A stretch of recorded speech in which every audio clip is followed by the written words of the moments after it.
Not getting any sound online.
Not getting any sound online.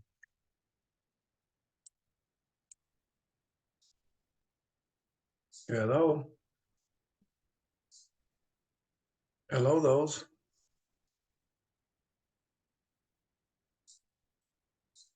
Now, can you hear me? Yes, thank you very much. Is that better? Yep.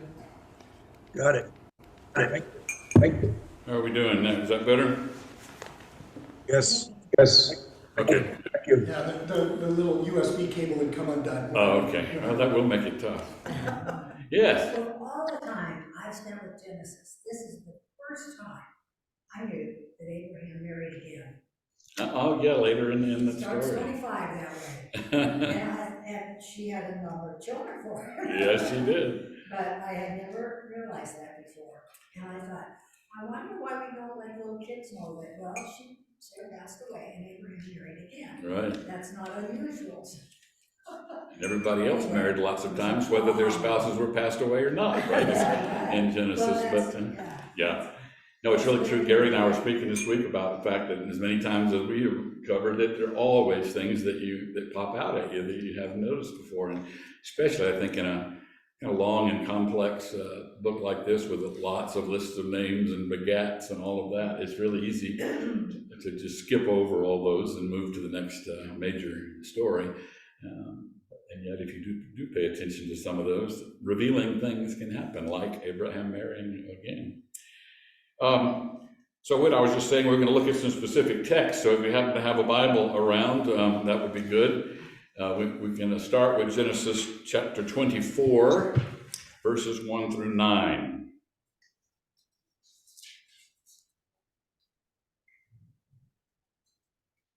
Somebody want to read that to us? Just 9 verses and not even any hard words, I don't think. And that's a challenge in Genesis. So read loudly if you read, so it'll come across on the broadcast.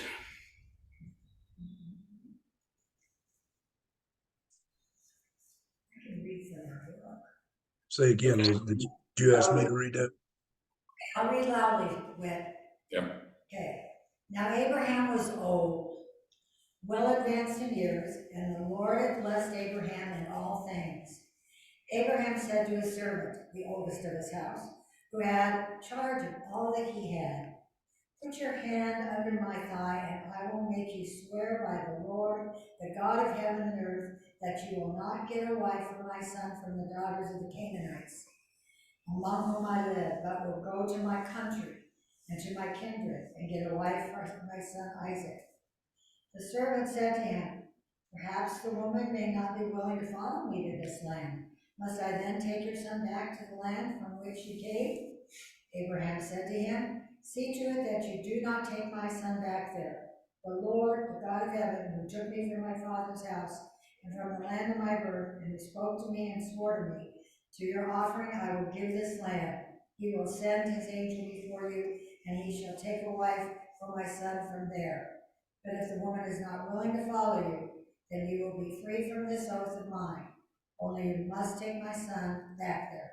So the servant put his hand under the thigh of Abraham, his master, and swore to him concerning the matter. Is that the end of the night? That's it. That's a good place to stop. Perfect.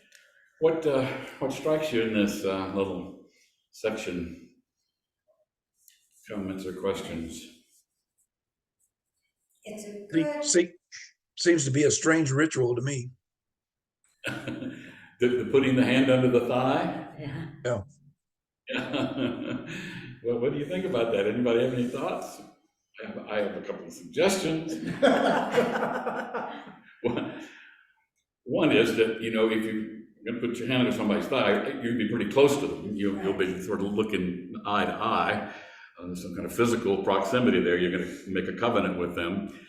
The other is that you're pretty close to the center of male sexuality and genitalia when you do that, and they paid a lot of attention to those things. You're pretty vulnerable if you let your potential enemy or friend, if you're going to make a covenant with them, get that close to you. So regardless of the biological significance, the idea, I think, is that you're very close and intimate with this person that you're about to make a covenant. It's very strange. It's very strange. Hand under the thigh. There must have been another place to put it, but there you go. So Fox Yeah, says, here comes the rabbi. a symbol used in taking of an oath, the use of thigh might allude to a curse of childlessness as the punishment for not keeping the oath. Whoa. Oh, wow. What is he going to do to the other person to create childlessness? I don't know, know. but take an oath, it's pretty stupid. And I should have brought Plout, because Plout also had some things to say about it. This rabbi that I keep talking about. Make sure I put it about this one. Sure. Father Gary, I love the rabbi speaking about these chapters. Uh-huh. I have gained so much from them. And so I really appreciate that connection a great deal. Yeah, I really do. They are just invariably brilliant. I think I've never met a rabbi who was not just well educated, and of course they study Torah all the time. That's what they study. They also pay some attention to the Psalms and the prophets and all the rest, but their focus is these first 5 books. And so if you can wring meaning out of a verse or a word or a name or a part of something, they have probably done it and argued about it and sifted it through centuries of debate. And so you're right, it's always so rich. I like you, I appreciate their insights. Christian or other New Testament or Old Testament scholars of the Hebrew Bible will also have some of that insight, but there's something about the Jewish community itself and paying attention to its scripture, its core scripture of Torah. It's hard to beat. Anything else on these verses? So Of course, we why- begin. Mhm. Why was Isaac not to go to Canaan? Right. He didn't even want his son to set foot back in the other land. So we begin to see this sort of distinction between the Canaanites and, first of all, he was not to take a wife from this group, even though they'd been living cheek by jowl, they'd been living with some level of peace. When you start talking about raising up the ancestry, the heritage, then it has to be from our own people, and we've got to go back to the land of our birth to make sure that happens, and our ancestors. So it wasn't going back to Canaan. Where was it going? No, he's going back to the original land Is there a name? where he came from. Maybe he didn't want him to travel. I don't know. He wanted him to be out of his sight that much. What do you think? Anybody have any idea about why he would have kept Well, Isaac from making the trip? on this student Bible that I'm holding, Yep. it talks about that he didn't want him to marry foreigners. But he wanted him to marry his own. Right. That's clear. I wonder if he was afraid that if he went back home and fell in love with the girl, and the girl didn't want to leave, that he'd stay there. Interesting. And then, because he said, to your offspring I will give this land. And so if Isaac's in the wrong place, that would not allow that to be fulfilled. So, Yeah, good point, good possibility. And although Ishmael and Isaac bury Abraham together, Ishmael ends up taking an Egyptian wife, which his mother probably had a say in, and this text talks about Ishmael is the tie to the Arab nations. Right. Yeah, and I just love this. Last year or the year before, I had to have an electrician come out and take care of hooking up my air conditionings and my cellular dentals. And he was Jewish, and he had on his yarmulke, he had a sash around his middle, and we were talking, and I brought up the tension in the East, and I said how sad it is. And he said, well, you know how cousins are at the dinner table? They start fighting. That's where we are. Yeah, And yeah, I've been thinking about that in so many ways. These cousins fighting each other. absolutely. Yeah. Yeah, this ancient sense of Isaac being where the Jews come from, and Ishmael being the Arab foreparent. It goes back a long way in historical memory and reflection and wonderment, as do some of the struggles between the brothers and all the rest. However you understand these stories, that reality, that concept has been going back a long ways into antiquity with these folks. Dysfunctional families have a history. Yeah, right. So, great. I thought one thing in this section too about Rebecca, it comes out as you read the whole story, not just these verses, but it's hinted to here. He says to his servant, it's verse 8, if the woman is not willing to follow you, then you'll be free from this oath of mine. Only you must not take my son back there. You know, these are arranged marriages, obviously, and arranged marriages have a long history and are sort of the norm for much of history. But Rebecca has some agency in this. You know, she's asked about whether later on in the story, she's asked whether she would go with this man or not. She says, I will. And so it's not like she was being captured, and she was being certainly handed over from one family to the other, but that indeed took place on a regular basis. But she does seem to have some strength and some independence and some agency in the story, which comes out in some other interesting ways as the story goes. Now, she takes matters into her own hand in more ways than one, but she's not just a docile person in this story, it seems to me. All right, let's move on. Let's move on to the death of Abraham, chapter 25, verse 7 through 11. Very short little section. And it's just to be noted, and I'm going to read it from my translation. I don't know what yours says, but I love my translation, so I'm going to use it. Genesis 25, 7 through 11. These are the days of the years of Abraham's life, 175 years. Abraham breathed his last and died in a good old age, an old man, full of years, and was gathered to his people.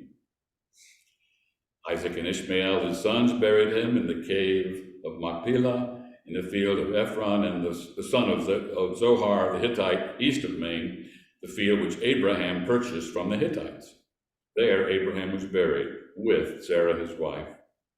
After the death of Abraham, God blessed Isaac with a son, and Isaac dwelt in Beer-lahai-roi. I love the line, Abraham breathed his last and died in a good old age, an old man full of years, and was gathered to his people. My father died when he was 98. He wasn't quite 175, but he lived a long life. And I preached at the funeral at his homily at his funeral, and I used this line about Abraham, because Dad had indeed had all those things. He breathed his last in a fairly peaceful way. He died in a good old age, old man full of years, and was gathered to his people. It's just a kind of a completion to life that this line has. And I think, you know, in a sense, this is God's intention for all of us, that we live a good old age and be full of years. And if it's not the things that we do to ourselves or the things that we've done to the the environment or wars that we've created, or the things that shorten our lives, if you think about it, are usually things that we've done or some human beings have done to kind of mess up the created order, as part of the fall, if you will. But I do think that God's intention is for this kind of life to happen. It just, we don't all get that opportunity because of chances of this mortal life, as the prayer book says. But it's a wonderful completion to a long life, and what better person to have it said about than Abraham, who was the forefather of this entire nation.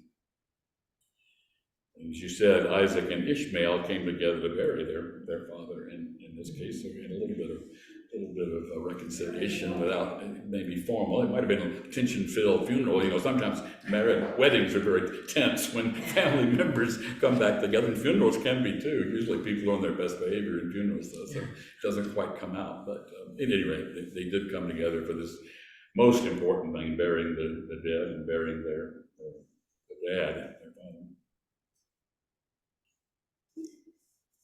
Anything else? That's a pretty short little section.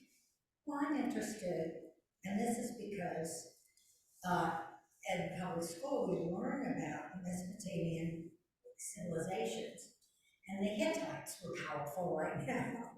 And so I thought, well, I never tied Abraham to the Hittite civilization, which was going Greek in Mesopotamia, in between the Euphrates and the Mesopotamian River at that time. And that was interesting in terms of connecting information.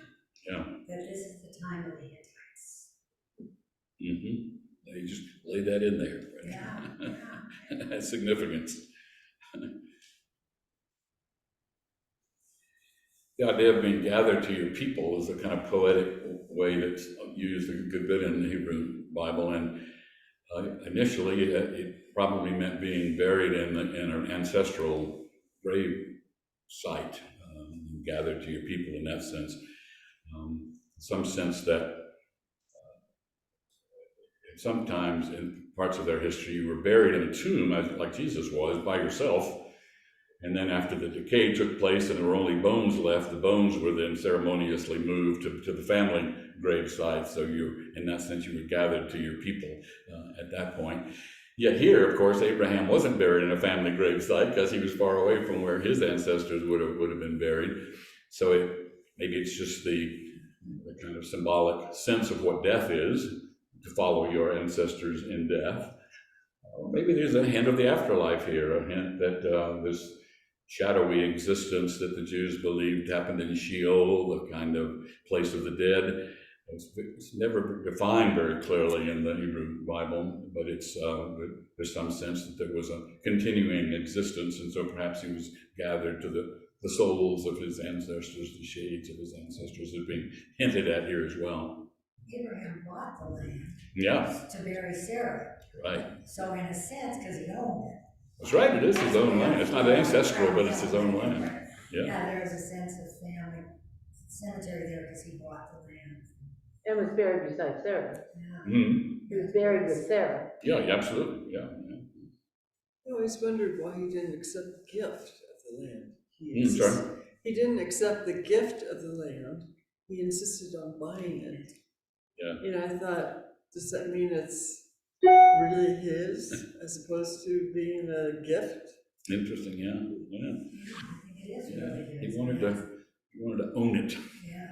I was struck talking about the gift and the back and forth that goes on in a lot of these contracts. It's everybody's sort of bowing and scraping to show that they're the most humble, and well, I don't, no, hell, and how different that is from the way that we negotiate contracts now. Right. How am I going to get the most out of this that I can? But everybody else, no, you Yeah. do this. Oh, no, I'm not worthy. You must be the That's one. right, it's the triumph of humility. That's wonderful. And we certainly do not value that.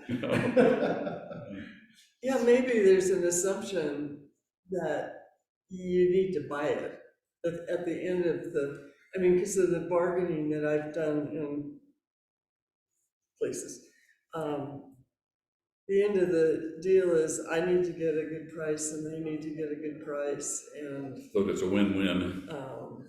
so maybe it's just part of the cultural way of doing business. Bartering was the main way of getting things. Yeah, I'm not arguing with it. I just found it fascinating to see that. In these, it's not just this, it's not just in that story of getting the land, but there are several other instances that we've seen in Genesis of Yeah. that sort of back and forth. Oh, no, Okay. okay. Not me. Not only me. Okay, let's press on to, let's see. 25, is that it, 19? Let's do, 24 to 34? this rivalry, is that where we at? Yeah, 25, 24. It's less hungry. Yeah, let's start at verse 19 of 25, and it flows a little better for you there. Genesis 25, 19 through 34. Somebody read that to us. 19 to the end of the chapter. These are the descendants of Isaac. Abraham, Jesus has names, and I actually just launched right into it, didn't I? These are the descendants of Isaac, Abraham's son. Abraham was the father of Isaac, and Isaac was 40 years old when he married Rebekah, daughter of Bethuel, the Aramean of Paddan Aram, sister of Laban, the Aramean. Isaac prayed to the Lord for his wife because she was barren, and the Lord granted his prayer, and his wife Rebekah conceived. The children struggled together within her, and she said, "If it is to be this way, why do I live?" So she went to inquire of the Lord, and the Lord said to her, "Two nations are in your womb, 2 peoples born of you shall be divided, and one shall be stronger than the other. The elder shall serve the younger." When her time came to give birth was at hand, there were twins in her womb. The first came out red, all his body like a hairy mantle. So they named him Esau. Afterward, his brother came out with his hand gripping Esau's heel. So he was named Jacob. Isaac was 60 years old when she bore them. When the boys grew up, Esau was a skillful hunter, a man of the field, while Jacob was a quiet man living in tents. Isaac loved Esau because he was fond of game, but Rebekah loved Jacob. Once when Jacob was looking for a stew, Esau came in from the field and he was famished, Once when Jacob was cooking a stew, Esau came in from the field and he was famished. Esau said to Jacob, "Let me eat some of that red stuff, for I am famished." Therefore he was called Edom. Jacob said, "First sell me your birthright." Esau said, "I am about to die. Of what use is a birthright to me?"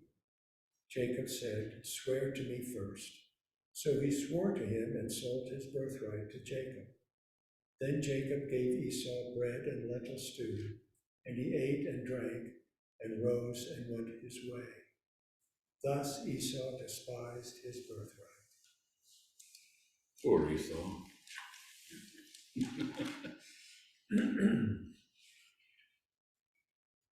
Comments? Well, this is just one instance of an unending line of duplicitous actions throughout this whole story.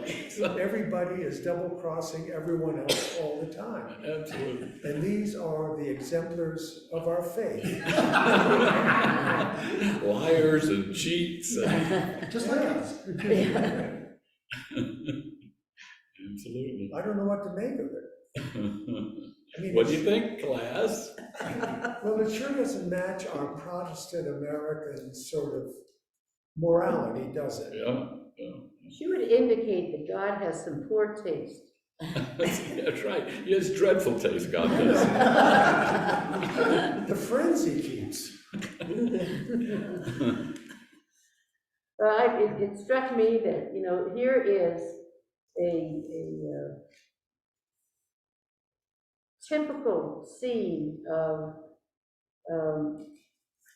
instant gratification.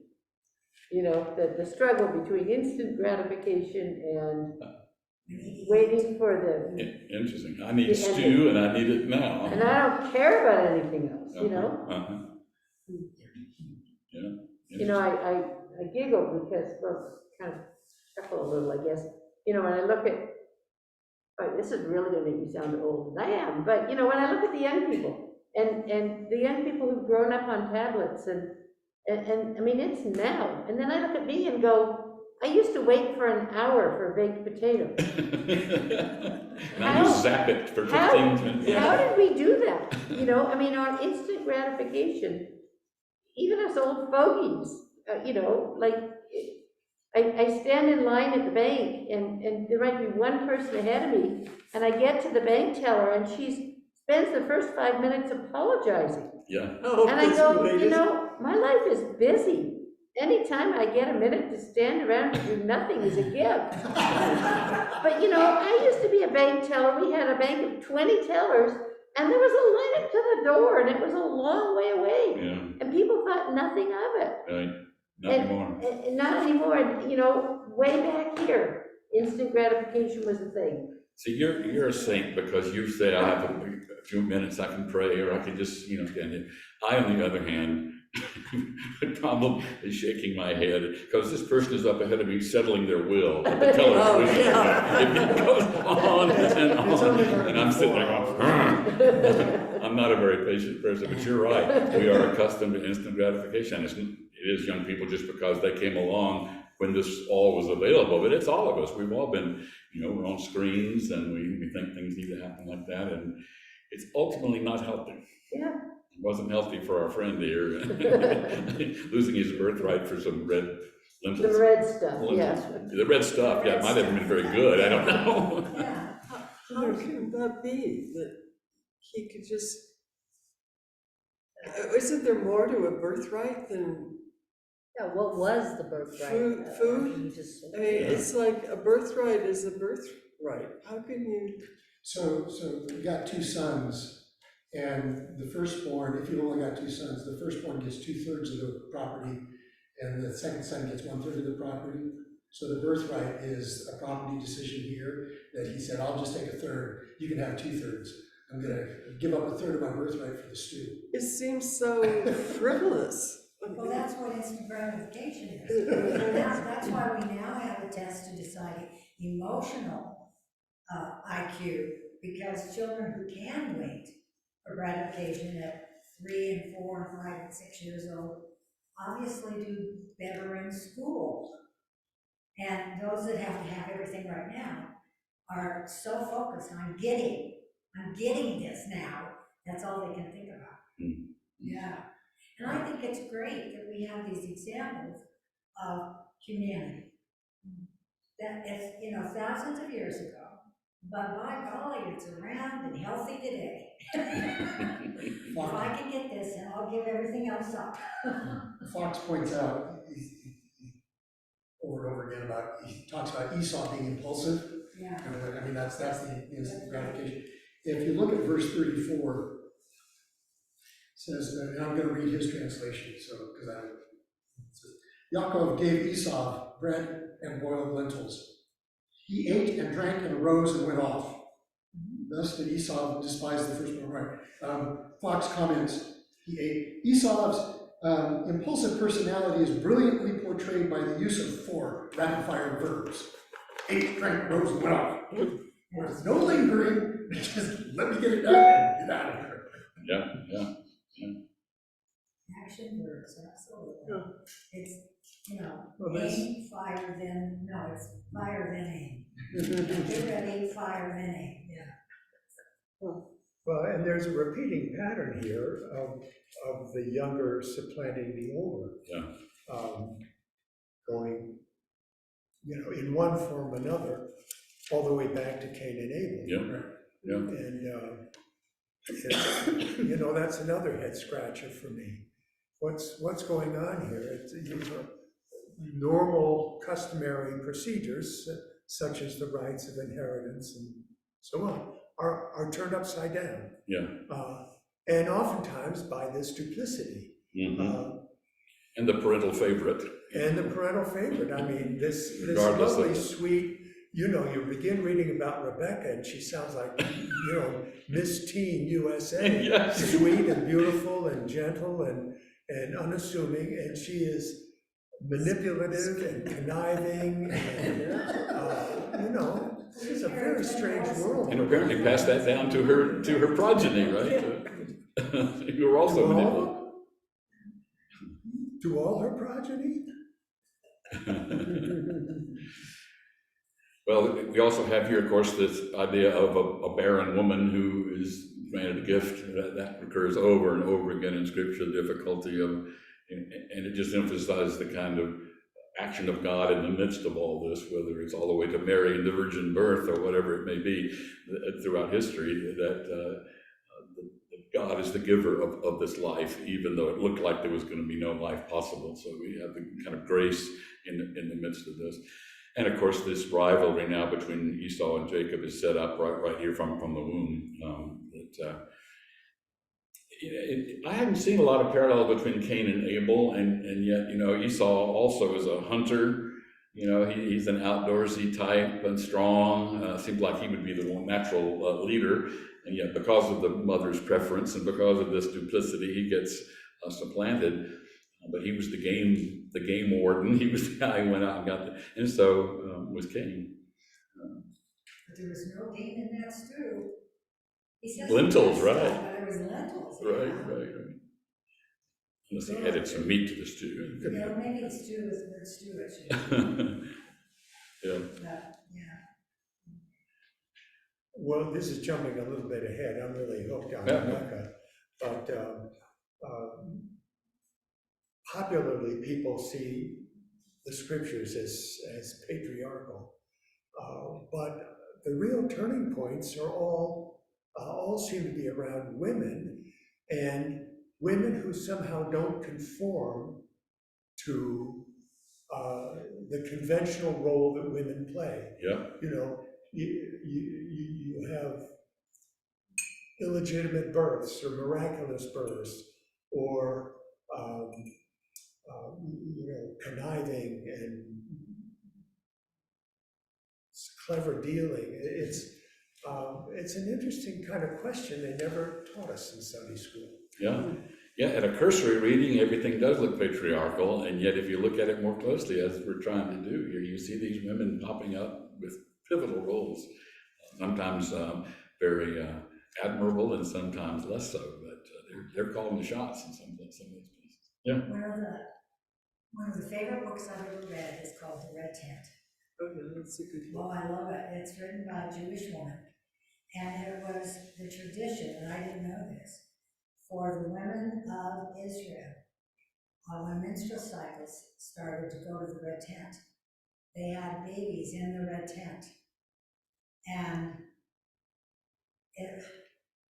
who is Jacob's wife? Rather than Rebecca, or maybe it's Leah? what? Rachel? Leah, I'm sorry. Leah, Leah, maybe it's Leah is the person in charge of the red tent in the storyline, but it's one of the wives. She is in charge of that tent, and by golly, no man ventured to that tent. That was it. It's very interesting to have that sense of history, and it's documented by history, so it's not something unusual. Right. There's lots of speculation and symbolism about the names here. The word Adonai in Hebrew is the word for red. It's a play on the word Edom, which was ultimately where this person ended up. And Harry is CR, and that's a play on the word Seir, which is a region of the Edomites, which is where this guy ended up. So whether that's reading back from what happened to the name, or whether the name somehow predicts the future, is up for scholarly debate and faithful argumentation. I guess something the rabbis would probably love to play with. And Jacob, of course, is a play on the word heel, or one who supplants the other. Those are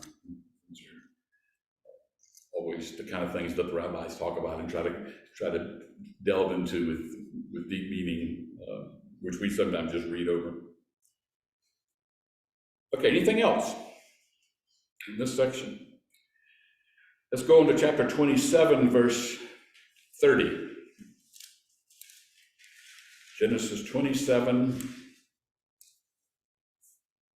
30 to 45.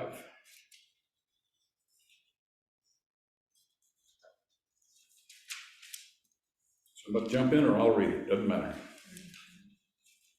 You read it out of Fox? Yeah, read it out of Fox, that'll give us some Hebraicisms. Yeah, okay. 30. Now it was, when Yitzhak had finished blessing Yaakov, yes it was, Yaakov had just gone out from the presence of Yitzhak his father, but Esau his brother came back from his hunting. He too made a delicacy and brought it to his father. He said to his father, "Let my father arise and eat from the hunted game of his son, that you may give me your own blessing." Yitzhak, his father, said to him, "Which one are you?" He said, "I'm your firstborn. I'm your son, your firstborn Esau." Yitzhak trembled with a very great trembling and said, "Who then was he that hunted down hunted game and brought it to me? I ate it all before you came, and I gave him my blessing. Now blessed he must remain." When Esau heard the words of his father, he cried out with a very great and bitter cry and said to his father, "Bless me also, father." He said, "Your brother came with deceit and took away your blessing." He said, "Is that why his name was called Yaakov, heel sneak? For he has now sneaked against me twice. Heel sneak. My firstborn right he took, and now he has taken my blessing." And he said, "Haven't you reserved a blessing for me?" Yitzhak answered, saying, "Esau, here, I have made him master to you, and all his brothers I have given him as servants. With grain and new wine I have invested him. So for you, what then can I do, my son?" Esau said to his father, "Have you only a single blessing, father? Bless me also, father." And Esau lifted up his voice and wept.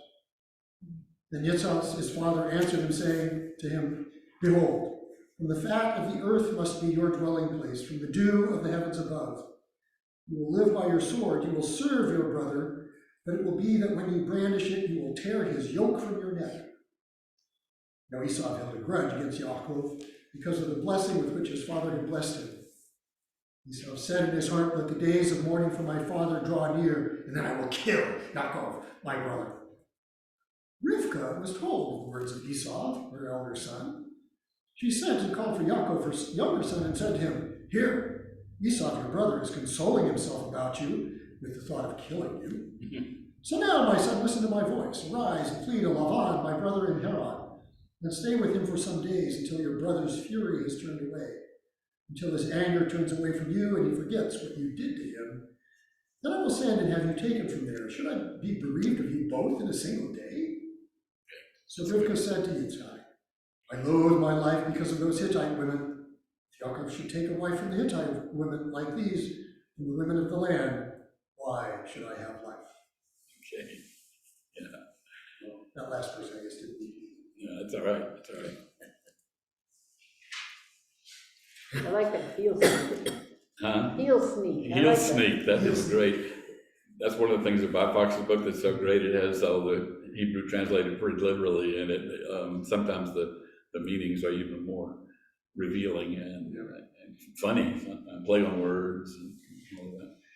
So deceptions continue, right? And we jumped into the middle of the story. Obviously, Rebecca has already stacked the deck again for her favorite son, Jacob, and he got the blessing because all this fakery of putting on the animal's fur and acting as though he were the younger son or the older son, and so he steals the blessing again.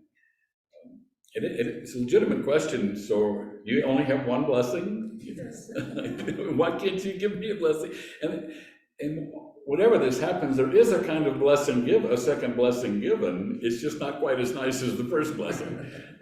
The birthright does indeed carry weight, and there is going to be preference given to the one who gets the birthright, regardless. But he's blessed, even though as Cain had a certain blessing. He was going to still be able to go out and fight and survive, but it was going to be a tough life. And very similar here with Esau. He was going to be a person of the sword, and by your sword you shall live and serve your brother. When you break loose, you shall break his yoke from your neck. And that looks forward way to history. In David's time, Edom was subjected, but they revolted under King Solomon, and so there was a throwing off of the oppression that took place many decades later. I have a question. Is this birthright, what do we have today? Do we have anything today that's comparable? Because it just seems like, blood order is blood Charles' order. birthright is if he got to be king. Pardon? Charles III, his birthright was he got to be king. Right? Yeah. The royalty still does, that's for sure. Yeah, but I don't know that the two brothers that could just between themselves mess it up. It just seemed to be the order of things. Sure he did. Henry VIII did it. He gave that to his brother. He gave his birthright so he could marry Wallace Simpson, and his brother became king. Yeah, you can. So in those kind of cultures, it's there, but I don't think most of us have that. I think about my wife, and she's got an older brother, and then it's her, and then her younger sister, and then her younger brother. And there's kind of the assumption, and whether this is her family or other kinds of things, that when her mom dies, then the majority of the property goes to the older son. And so there might be some of these kinds of the land, there might be some of these kinds of assumptions among certain families, but I don't think it's necessarily culturally infused like it was at this point. Right. And what was it in the Middle Ages? The older son got the property, the next son went into the military, the third son went into the church. Right. There were these expectations of what were going to happen with all these folks. It was the way of the world. It's the way things were supposed to be if they were ordered properly. Several my second sons. Yeah. They didn't want to work. It's just hard for us in our kind of fractured culture with families being what they are today. All of us have some history of brokenness in families, and there's brokenness here too. But the power of family, the power of birthright, the power of blessing. Our parents bless us, I'm sure, or blessed us in some ways, but it had nothing like this kind of authority and power, but it did in this culture. What was pronounced, a blessing was pronouncing God's name in thanksgiving over something and giving it that kind of grace and power. It was taken very, very seriously. Spoken blessing of a parent over a child had great power, and it couldn't be revoked. That's why he couldn't have just shifted and said, "Oh, I made a mistake. You guys fooled me, and so I made a mistake. Therefore, I'll give you the first son's blessing." It couldn't happen. You prayed, God answered, and it was done. So let it be written. So let it be done. Right? That was the understanding, at least. Of course, he could have done that, I suppose, but that was not in the mindset or in the cultural reality that they were dealing with. Every now and then, just the pathos of humanity breaks through these stories. Yeah. And I read this line, "Have you only one blessing, Father?" Oh, isn't that my heart breaks your fell heart? when I read that. Yeah. It's just, I think even though we read new translations and we approach scripture with kind of the awe I was taught in Sunday school. I had a Sunday school teacher that said, "You never put the Bible under any other books on a stack. You always put it on the top." That kind of reverential approach. But so to find humanity in the Bible is an extraordinary event, it seems to me. And here it just breaks forth. The poor Esau, and it raises the whole question, do we love our children equally, or how is it different? And it opens a whole door Sure. of reflection on parenting and being a child yourself or a sibling or. Yeah. But I just read this and just almost tears came to my eyes. Yeah, and the last all of a line. sudden I became a fan of Esau, you know? Yeah, absolutely. I'm for Esau. We're the underdog, yeah. Yeah. And the last line, if Jacob marries one of these Hittite women such as these, one of the women of the land, what good would my life be to me? I mean, that's another sort of heartbreaker. Yeah. But this question of parental favoritism and all that, most of us, we would never ever say that we had a favorite in ours, if we have multiple kids. And maybe some of us don't, but maybe some of us do deep down. And we would never let that be manifested, hopefully, in this kind of trickery way. And hopefully always try to divide equally and make sure But it's interesting how the kids perceive it. the kids may well I perceive knew who my mother's favorite was, and my daughter thinks she knows who my favorite was. it. I'm looking at her going, huh? But the perception is interesting. Yeah. From the other side of the fence. Do you know Richard Rohr? He's the Franciscan who writes a lot of online stuff and books, and very contemporary and kind of like very orthodox traditionally in a lot of ways, but he's also very open to the broadness of God and God's grace. But I heard him teach a couple of times, and he's always referenced the fact that I was my grandmother's favorite, and everybody knew it. he's just very clear about it. And I always think, boy, that must have been an interesting family if everybody knew it and it was really very clear. But he says that always what that meant in his family. All right, we got to hasten. Let's go to chapter 32.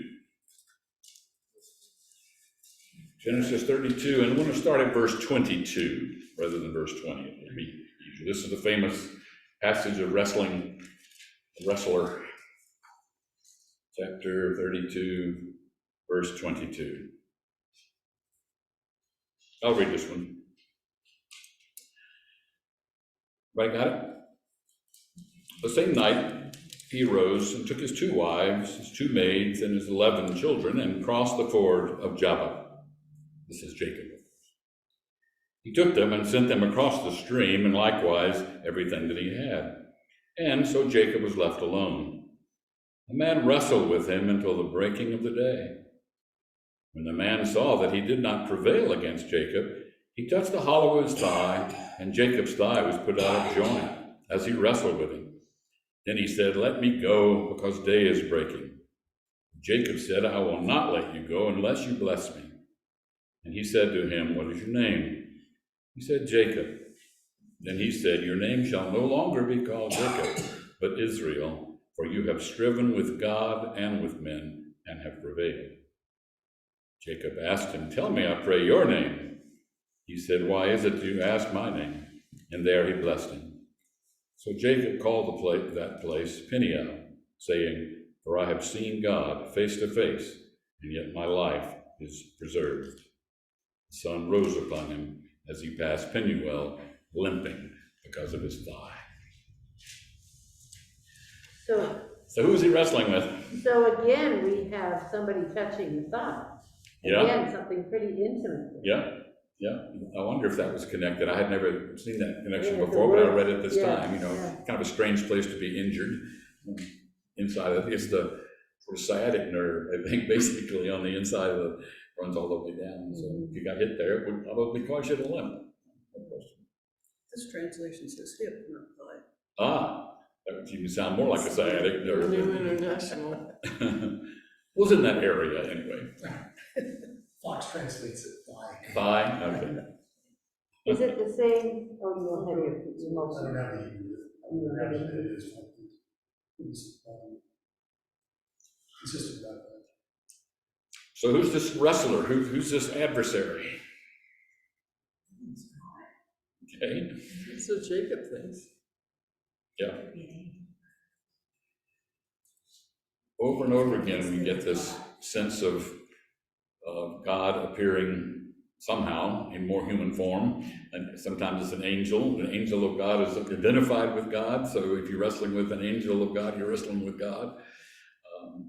messenger? Is it a human messenger? But nonetheless conveying God's presence in this situation. Clearly, it's understood by Jacob here as God himself. Yeah. How many of us have wrestled with God in our lives? Yeah. And how long has Israel wrestled with God, right? The people of Israel, they are a combative people. All the way through the Hebrew scriptures, they are wrestling with God and fighting who they've been called to be, falling short, and yet always God's there. The grace continues to abound in the midst of it, but they're a stiff-necked people, as they say, in the prophets, a stiff-necked people. And God says, I think it's to Jeremiah, I'll make their head is like adamant. I will make your forehead as strong as their forehead, because they are strong and contentious people in lots of ways, but yet God uses them over and over again. And the other side of that is the other side of their recalcitrance is, again, contrasted with my Sunday school teaching, where you were supposed to approach God in a very reverential way. The whole Jewish witness seems to be that you contest with God. If you're unhappy, you take God on. Absolutely. And so these wrestling matches, as you point out, are almost endless. Yeah. And it's, my favorite is the story of Job, but it's the same thing here. The result of the wrestling is he's blessed. Yeah. He achieves a greater humanity through this wrestling match than he would have had otherwise. Absolutely. And he says, though God wants us to struggle, wants us to, I would say, to ask questions, to challenge. We saw it all the way through the Psalms in our course of the Psalms, where sometimes you're shaking your fist at God, sometimes you're praising God. Job, classic example, as you say. Even Jesus questions, was the cup passed from me? There's a certain dialogue that takes place even in the garden. So for all the transcendence of the Hebrew God, there is really a humanity and a presence in the midst of the divine. And they feel like it's okay to argue or even wrestle. And why did he have to wrestle with God the night before he meets with his estranged brother? Exactly. Before he could deal with Esau, he had to deal with God. He had to make his peace somehow with this one who was going to call him, and then he could move into reconciliation with Esau, which was a blessing. So there's an ancient story of a hero wrestling with a water demon, and the water demon has to be defeated before the sun comes up. Yeah, because he's like a vampire, I guess. He has to get out of there before the sun rises. So it's conceivable that this was in the kind of culture of the understanding of wrestling, but clearly here we're talking about a very Hebraic thing of wrestling with the divine and the Holy One. And Jacob is the hero of the story in a sense. And he gives him his new name, Yisrael. It's interesting, it can be translated God fighter, which is how we normally translate it, one who wrestles with God or struggles with God. It can also be translated God fights.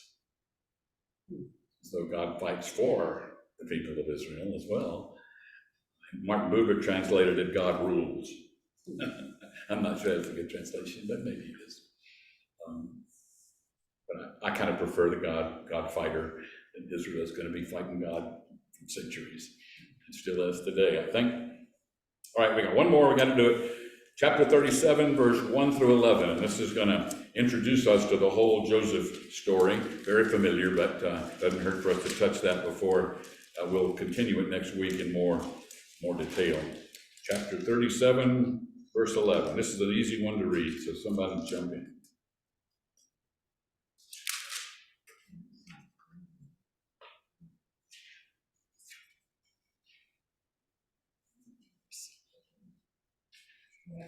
I'll read it. So verse 11. So his brothers were jealous of him, but his father kept the matter in mind.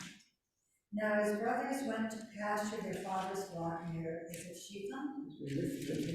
Hold it. 37:1. Yeah, let's start at 37:1. Oh, I'm sorry. Right. Yeah. I mean, Jacob settled in the land where his father had lived as an alien, the land of Canaan. This is the story of the family of Jacob. Joseph, being 17 years old, was shepherding the flock with his brothers. He was a helper to the sons of Bilhah and Zilpah, is that right? Yep. His father's wives, and Joseph brought a bad report to them to their father. Now Israel loved Joseph more than any other of his children, because he was the son of his old age, and he had made him a long robe with sleeves. But when his brothers saw that their father loved him more than all his brothers, they hated him and could not speak peaceably to him. Once Joseph had a dream, and when he told it to his brothers, they hated him even more. He said to them, "Listen to this dream I have dreamed. There we were, minding sheaves in the field. Suddenly my sheaf rose and stood upright. Then your sheaves gathered around it and bowed down to my sheaf." His brothers said to him, "Are you indeed to reign over us? Are you indeed to have dominion over us?" So they hated him even more because of his dreams and his words. He had another dream and told it to his brothers, saying, "Look, I have another dream. The sun, the moon, and the 11 stars were bowing down to me." And when he told it to his father and his brothers, his father rebuked him and said to him, "What kind of dream is this that you had? Shall we indeed come, and I and your mother and your brothers, and bow the ground before you?" So his brothers were jealous of him, and his fathers kept the matter in mind. Do you want me to go on? no, that's fine. Let's stop there. Sorry. So there's Joseph, huh? He's not a very attractive figure in this, do you think? I mean, The note here says big mouth. huh? The note here says big mouth. That's right. Oh, yeah. I mean, it's one thing to have the dream, but you have to tell them. You may have this internal sense that, yes, I'm superior here, and I'm gonna be the hero, and some good things gonna happen, but you don't tell it to them, and even to his father. However, father keeps the matter in mind, makes me think of Mary pondering in her heart. Yeah, right. Yeah, I bet he kept it in mind. I can imagine telling my dad that, well, never mind. He would have kept it in mind, all right, but it wouldn't have been for long. Yeah, this is a famous story of, the young man going out to the flock and interacting with them. Lots of themes here that we'll explore when we get into the fourth of the story. The father's love is still here. The power of words, of when things are said and what they effect. Dreams are important. All the way through the Joseph story, he's a dreamer. So it's not hard to understand why he would have had this sort of internal awareness. And as I say, you don't have to tell him. The concept of ill being used for good, misfortune being turned into good, is of course the whole point of Joseph. Some people call it a novella. It's really kind of like a novel. It sort of unfolds like a novel. Happy ending in a sense, like a novel. So misfortune turning into good is a theme here, and of course the brothers' hatred, sibling rivalry to the max we have in the Joseph story, resulting in him being thrown into a pit, sold into slavery, all the rest. But God's going to have the last word. He also had the other siblings fighting in there, Judah and Reuben. Yeah. So, Right. All right, thank you. Next week, we're going to wrap it up. I'm going to do a couple of stories from this last section, and then Gary's going to do a kind of wrap up or overview of the whole book. bring it home. We can bring it home. Okay. And who better to bring it home than our rector? It's Jim. Okay. Thank you. All right, thank you. Do we leave these here? Probably from a boat. So